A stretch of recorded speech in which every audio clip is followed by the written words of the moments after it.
So I recently picked up this old 1950s or 1960s reel mower. It's a push mower, and it works pretty good.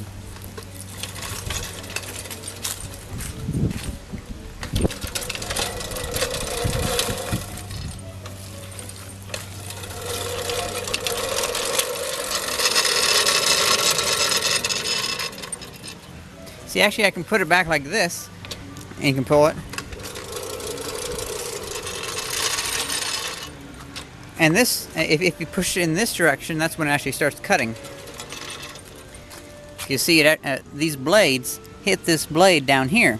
Unfortunately, there's several things wrong with it. It just arises from nobody putting maintenance on it. First of all, it's really rusty, so we should probably remove all the rust and repaint it. I get really annoyed by people painting things like John Deere green or whatever, so I'm going to paint this one yellow. I think yellow will be a cool, like... Cat, what are you doing? The cat's going crazy. So I think we should remove all the rust first and paint it. Now also, some of these blades are a little rusted. Like this one, it's actually shorter than these ones, so it's not tall enough to contact this blade down here. So what I'm probably going to do is I'm probably going to weld a bead onto here so that I'll raise up the metal, and then I'll take like an angle grinder and grind it down, and I'll set the blade's height so it's the height of these blades. So then this one will get stuck, and I'll just grind that part down, try to do it more, grind that part down, do it more, until I have it the same height as these blades. And also, we'll see if there's any broken parts or anything inside here, see about replacing them, like maybe there's some springs or something like that. And also, grease it up, and it should come out really nice. And this chrome might come out pretty nice too. Well, I say, let's get to work.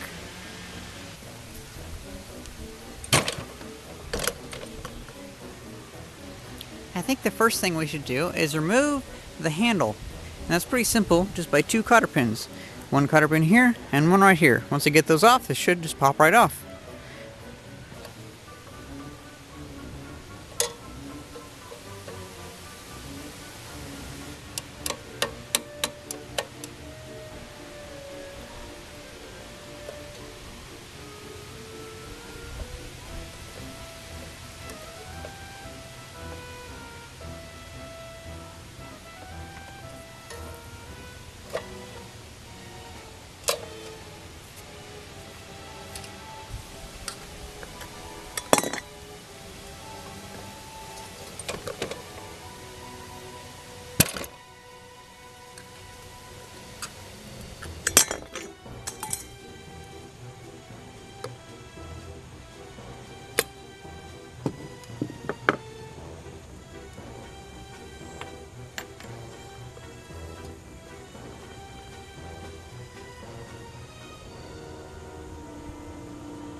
Well, this whole assembly is actually a lot simpler than I thought it would be. I'm very pleased, because that means there's less parts to go bad. And it seems like this tire could actually come off pretty easily. No, I don't mean like it would fall off while I'm using it, but I mean like if I really tried to work it off, I could pop that off and put a new tire on there. And this is amazing. Most of these parts look pretty good, except for the part over here. This part over here looks pretty chewed up, especially this piece. The teeth have gone through a lot of wear and tear. I don't think they should be round like that, because you can see down on the bottom there's a part where it hasn't worn away, but it still holds the shape of how it was cast. So I think I might want to cast some new aluminium parts for this.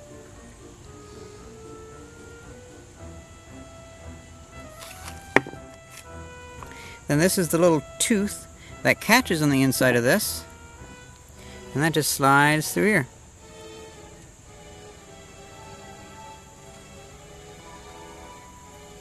Very simple.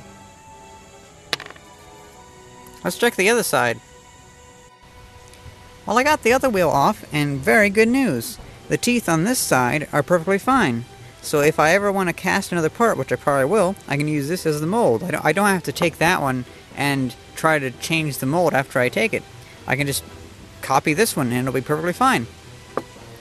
And some more good news is I just realized these have patent numbers on the inside of the wheels. And I looked on the internet. These patents are from 1931.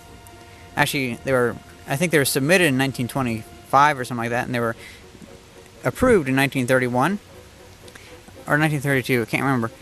But then I looked through a couple other things related to the patent, and I think this is a 1952 Montgomery Ward push mower. It sounds about right, because I think it looks a little bit too young to be from the 1930s or 1920s. Because 1930s and 20s mowers, I think they tend to have a lot more rollers and stuff on the back. But I think 1952 seems about right for this, or at least late 1940s. Pretty old.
I am very surprised by how fast that was to take apart, and how easy it was too. This is a pretty simple machine. No wonder they last so long. Now I say let's tackle the rust. Probably on this part first. It looks like it actually used to be yellow originally. It's kind of interesting. So I guess painting it yellow won't be that odd. Of course, this will be a more like cheese colored yellow, and this is going to be like, it used to be like a pale yellow. But then it looks like maybe in the 70s or so they painted it green. I don't know. Maybe just a two-color lawnmower. Or this could be just from something else. Could be two mowers put together. First part to be restored is the rotor or reel. And I have it in a bath of water with some electrodes. These ones will be positive and this will be negative. I have it connected up to a computer power supply, which will be providing 12 volts at up to 12 amps. Switched on. Now right now this water doesn't have anything dissolved into it, so it's only going to be pulling like maybe 300 milliamps of current. So let's take some salt and add that to it. That'll increase the conductivity and speed up the process.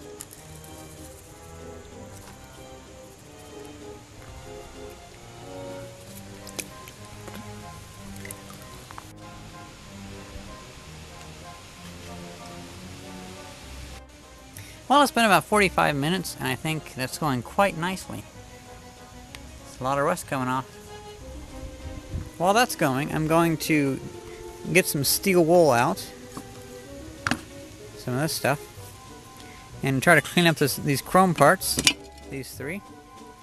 And I think for the handle, I'll just use my bench grinder's wire wheel.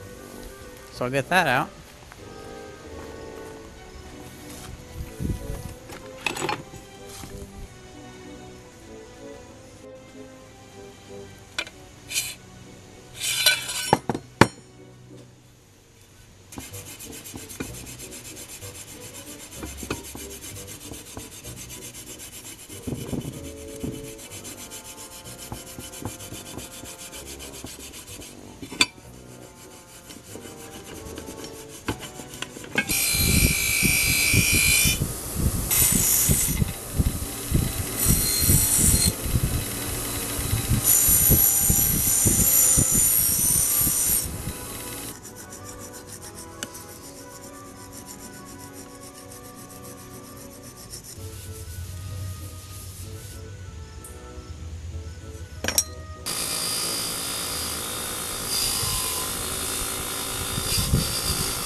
Okay, well, I think this is just going to take too much time. I'm too lazy.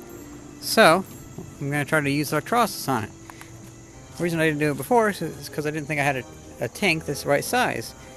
Turns out I think I might be able to make a tank. I have all these bricks and pieces of wood stacked up. I'll put this tarp over that so it'll make a watertight container. And then I can fill with some water, maybe like 2 inches or so. Put that down on there, put some electrodes around it, and it should hold for like at least a half hour. That'd be more than enough to get a lot of the thick rust off this.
So we have the power supply all connected up to it now, and it's reading 11.85 volts. I would like to get it conductive enough to bring it down to like 11.4 or so.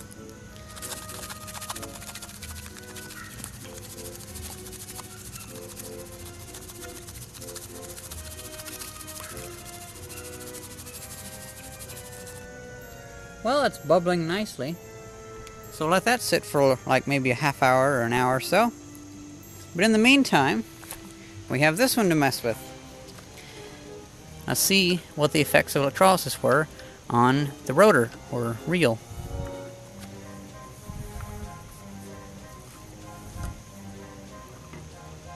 There.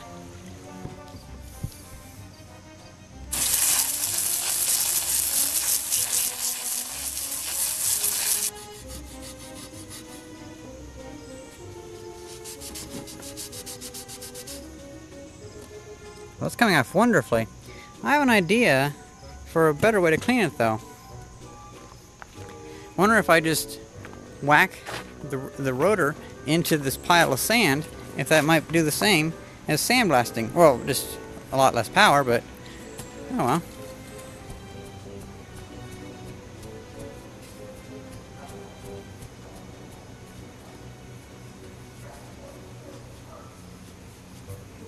Now that I think of it, it might be easier just to do it by hand.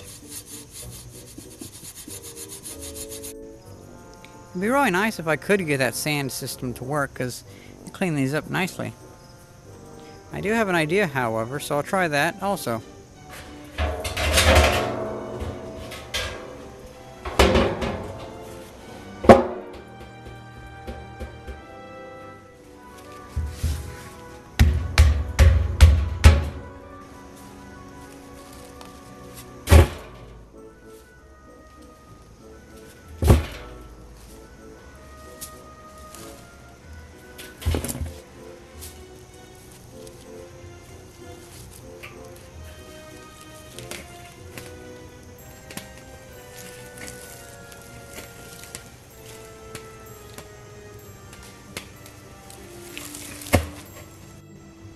Well, that would have worked if only the sand wasn't wet. It just stuck to the bottom.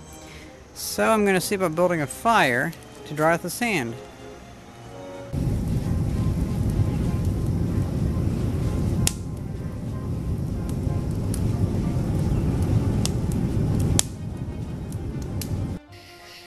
Well, it's been 2 hours and I let it sit for 1 hour. I flipped it over and then let it sit for another hour.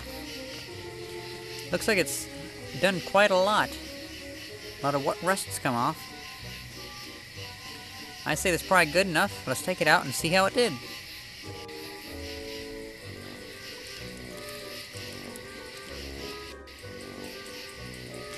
That turned out wonderfully.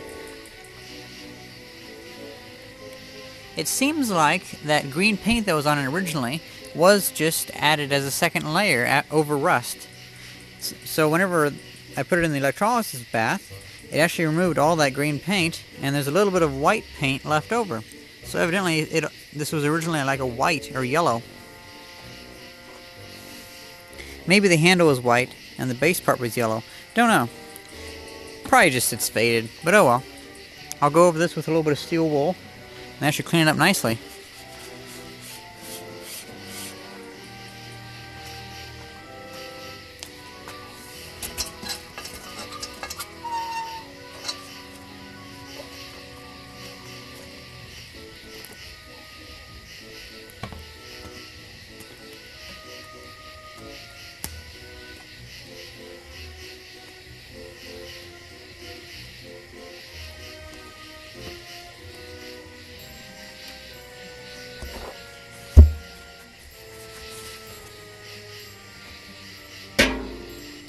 Well, that didn't seem to help a whole lot. It's because I couldn't get it turning fast enough. But I have a third idea. Put sand inside of a fire extinguisher. Let's see how that goes.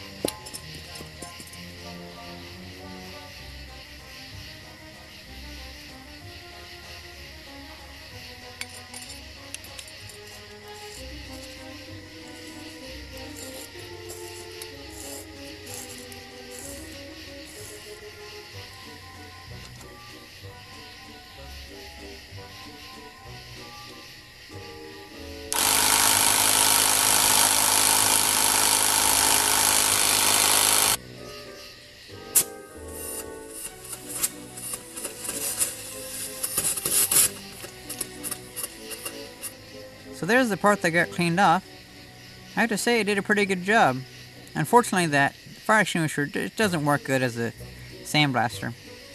I may want to actually think about building an actual sandblaster sometime, and I can get a couple bags of the blasting agent, the non-silica type or whatever. Well, that's enough fooling around for now. This needs to go back into the electrolyte bath.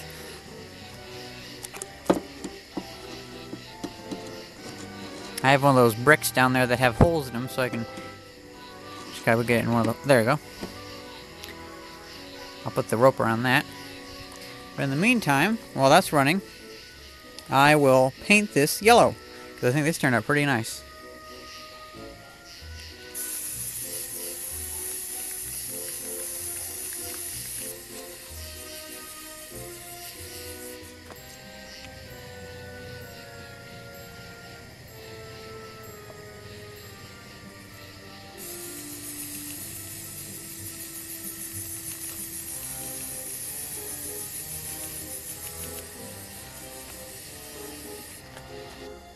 Well, I kind of lost track of time, and this has been out here for 3 hours, so it should be pretty well done. Cricket.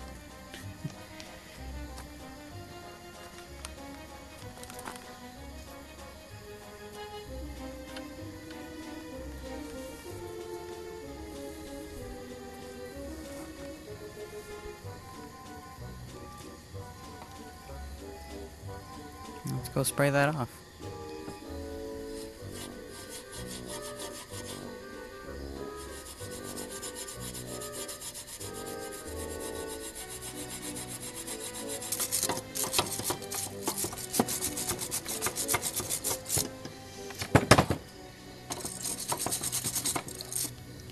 Well, I think that cleaned up quite well.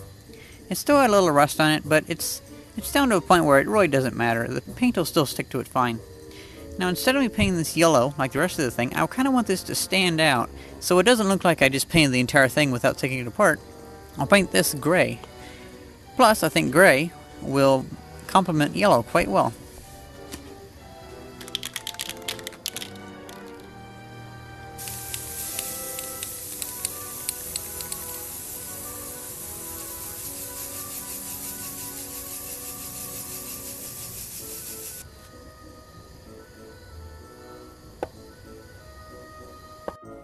So at the end of the day, I have the handle done, and I have the main blade assembly, or rotor, or whatever it's called, done. The reel. Pretty happy with that. I'm going to let them dry in my bathroom because if they're outside, for some reason this Rust-Oleum spray paint really attracts the bugs. I keep getting like little gnats stuck to the paint and stuff. It's really annoying. So I'm going to leave them in here where there's no bugs. Oh, but there's one last thing I gotta do for the video before I go to bed.